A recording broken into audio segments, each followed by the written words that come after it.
You're listening to LCC Alumni Stories, a show dedicated to highlighting the amazing alumni of Lansing Community College.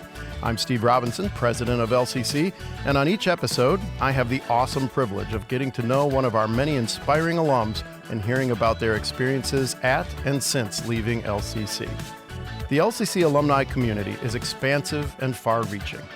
They're an incredibly diverse group of people, representative of all walks of life, working in hundreds of industries across the country.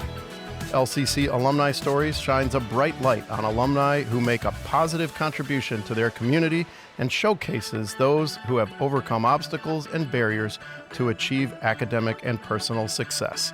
These are their dynamic stories. My guest today is one of our very own trustees. Trustee Angela Mathews is here, and she studied human services at LCC before completing her bachelor's degree in community services at Siena Heights. In addition to her excellent service on our board, she's also the host of the Connection TV show and encouragement coach at UIN Detroit. Welcome to the show, Trustee Mathews. I'm so happy that you're here. It's great to talk to you. How are you today? I am gling-gling. How are you? Gling-gling. That is the way to be. That is the way to be. Well, I'm so excited that you're here because when we launched the podcast and, it dawned on me that you are one of our great alums, this just seemed like a natural. And so I'm really happy to have you on the show. Well, thank you, Dr. Robinson. I truly appreciate it. And then I appreciate you. You've come in and you have just done some awesome and amazing things. And, you beat me at going to places and say, hey, I was here and hey, I was there. And so that's appreciated. So thank you so much for highlighting Lansing and Lansing Community College. You know it's my favorite part of the job. And it's not a race. I'm not trying to beat you there, but you know that I just am so excited to tell our story. And I'm excited to explore your story because in addition to your service on the board, and I want to talk about that in a minute, tell me a little bit about your time here as a student. Oh my goodness. That was back in the 80s, late 80s, mid to late 80s, because, I might as well put it out there. I graduated in 83. I came here in 84. Okay. And I had a scholarship. I had a scholarship from the Plums family. It was a grocery store chain in Muskegon. Right. And so one of the elders had passed and they wanted to do something for the community. So my church at the time, they submitted the name and then I got the scholarship. So I was picked for the scholarship, handpicked. Uh-huh. And when I got here, to be honest with you, I did not know what I wanted to do. Okay. And so I came, through the ranks. I had trial and error. I didn't have the academic coaches. I didn't have the advisors. I was just kind of doing it on my own. Figuring it out yourself. And I knew I wanted to work with people because I love people. Okay. However, the pathway to get there was just a little longer than I anticipated. Mm-hmm. And so I graduated in the late 80s, 88 with a associates in human services. Mm-hmm. However, then I went and did something else. Yeah. Well, you know what? That's what's happening in our economy generally is people are changing jobs and careers a lot. Mm-hmm. So before we move on, though, I think it's so cool that you mentioned and remember that the name of the scholarship, where it came from. I love it when I hear students credit those resources. So the Plum scholarship is what brought you here, and you got your associate's degree. Mm-hmm. Tell me a little bit what you did after that. Well, after I got my associate's degree, I got the promotions bug. I got bit by the promotions bug. All right, so you're climbing the ladder. I started doing promotions for, gospel and jazz and plays and things like that. And so I really like that because that was part of performing arts. Mm-hmm. So right now, magnet schools are considered performing arts schools. Right. But back when I was growing up, we taught ourselves all of, jazz, dance, and performing arts and things like that. So it was always in my blood. So I started, promoting plays and things of that nature and just kind of stayed in that vein, as well as customer service, administrative assistance. So I did a few things, after getting the associates. So I didn't go right into human services. Okay. And I think had I had an academic coach or a success coach or advisor, a really, really, good one, I probably would have done, something else and going in that pathway. Okay. But it wasn't bad, though. No, it wasn't bad. It sounds like you made some pretty incredible experiences for you. So you're doing arts promotion, working with performing arts, jazz, and dance. Tell me that sounds like fascinating work. What part of the state were you doing that? I was here in Lansing. Okay, great. And we did our first play at in 1992. I can tell you what it is. It's like, oh, she's old. She's going back, but that's okay. Hey, so that's what I was here doing in my internship. That doesn't make us old. 1992. Yep. It was called the play was called Granny's Place. Granny's Place. And we went over to the Wharton Center, and it was on Valentine's Day. Yeah. Then, and not a lot of African American plays went to the Wharton Center at the time. I don't know why, but we said, well, hey, why not? Absolutely. I mean, it's there. And we had a really good crowd, about 1,500 people, and that was pretty much the first that had been done from local promoters. We had no money. We had nothing. We started with $0. Really? But what we had was tenacity and courage and determination. Mm-hmm. And so we went out to every place that we could go to in the snowstorm, delivering flyers and all of the information. And we got about 1,500 people to come out to see the production. Oh, that's fantastic. And that's a nice facility. Then the show was called Granny's Place. It was called Granny's Place. That's great. Mm-hmm. That's great. So I know that later you came and finished another degree, and we will get there. But tell me about this. It seems like even though there weren't those success coaches and things like here in the 80s, you took your experiences here at LCC and you put them into practice when you were doing this arts promotion. Can you tell us some things that you learned or things you picked up here at LCC that helped you when you were doing that work? Oh, my goodness.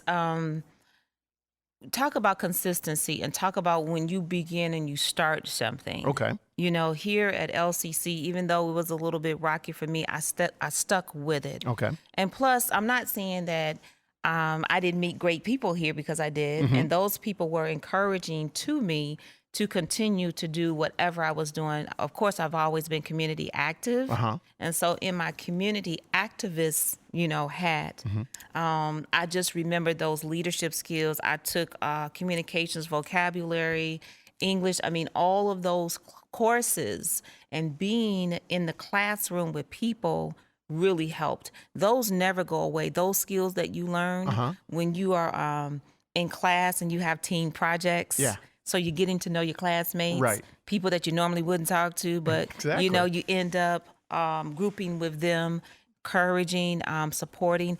And even the staff at that time, even though we didn't have what we have today, they were good. Mm-hmm. Not saying that they weren't. So I just learned a lot of those key things that helped develop, my skills and my interests. That's great. And it sounds like it did translate into some real success when you were a promoter, right? And doing that. Now, I know that recently, though, and I love telling this story about you, you're one of our more prominent transfer students, right? I sure am. Yeah, because it's a big part of our mission. So talk to me about that. You've got your associate's degree. You're out in the field. You're working for a long time. But you went back and got another degree. Tell me that story. Oh, my gosh. So after 26 years... It's never too late, Trustee Mathews. We always tell our students that. It really isn't. No. After 26 years, I decided in 2017 to, come back to LCC and get, reacclimated to the college environment. Mm-hmm. And so I took some courses here, but I wanted to see how would it be if I sat in the classroom with these brilliant millennial minds. What was going on? Could I hang out with them? Would they consider me old? Would it be like, that lady don't know what she's talking about?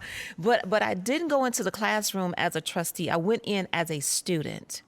And I never, I always acted as a student. Yeah. Walking the student pathway. Uh-huh. And it was so it was very You're like interesting. our secret shopper, right? So what was it like?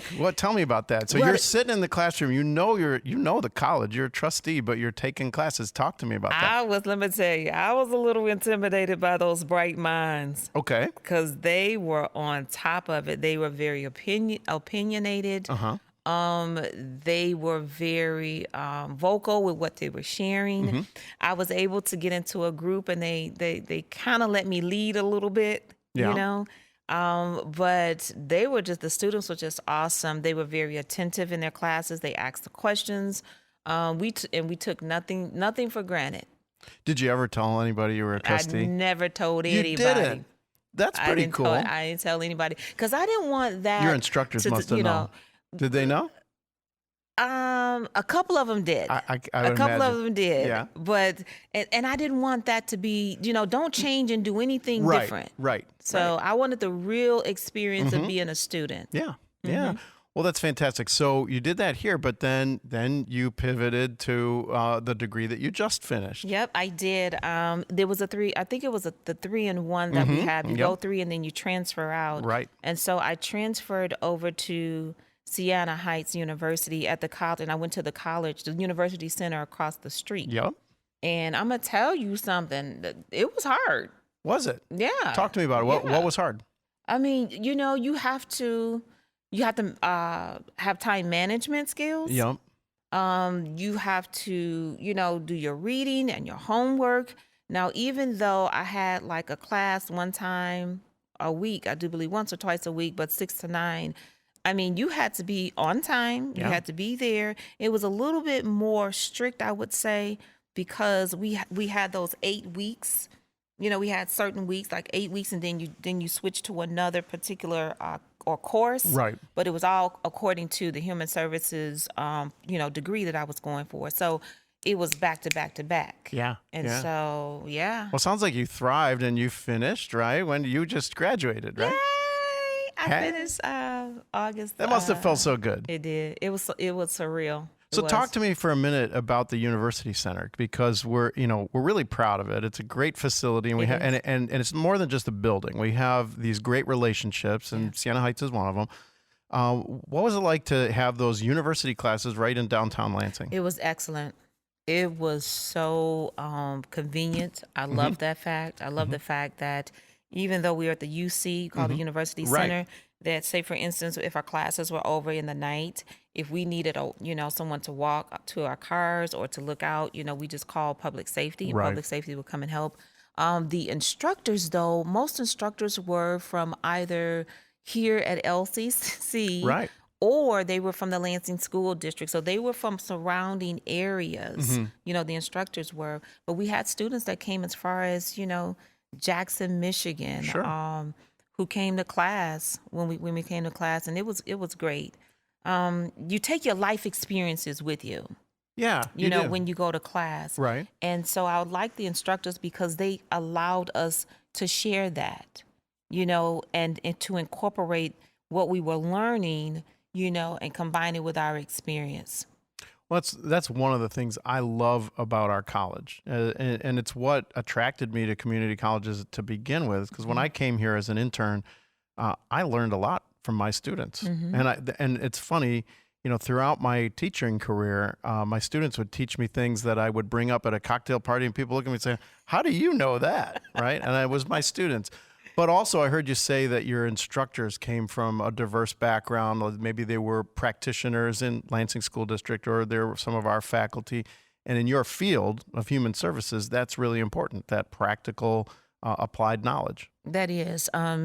You have to be cognizant of your entire surroundings, number one, and what you're learning, number two, and then what's going on in your life, because all of those are learning opportunities to bring it all together. That's great. And so with the instructors, it was kind of humorous, because I think it was like about the 6th week or something, an instructor, she did ask me, she said, "Can I ask you a question?"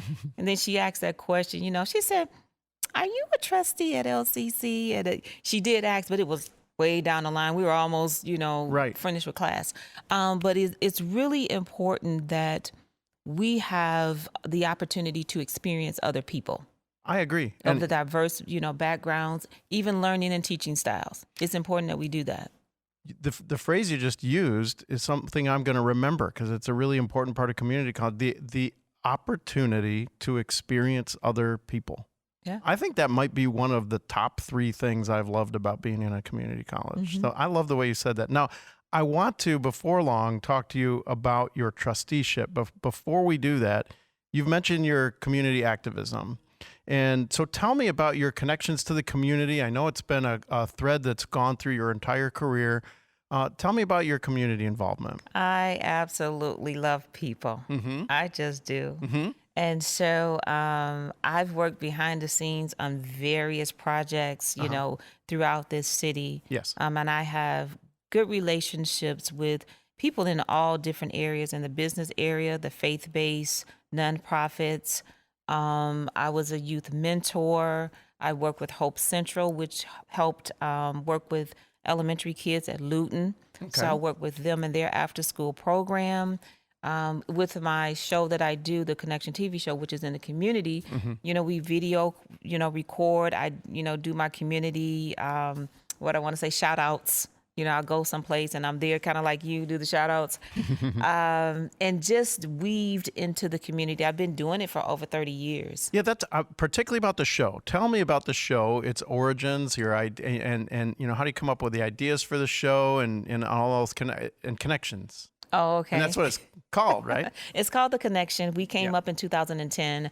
I trained under a beautiful woman by the name of Carol Greer. Trained under her for 15 years. We did live shows. Okay. We had no scripts. Really? So Every live week. television? Yep. Every Tuesday from 7 to 8 when Comcast was on Miller Road. Right. Yes. Right. So that was the access. Public, that was it. Mm-hmm. Live shows, people call in, and I was behind the camera all that time, and she pulled me to the front. So I didn't want to come to the front. She did it, and she passed in 2009, but she gave me the mantle and said, hey, you can do this. Go forth and do it. So we brought up The Connection in 2010. And it seemed to be the right title because I like connecting people. Right.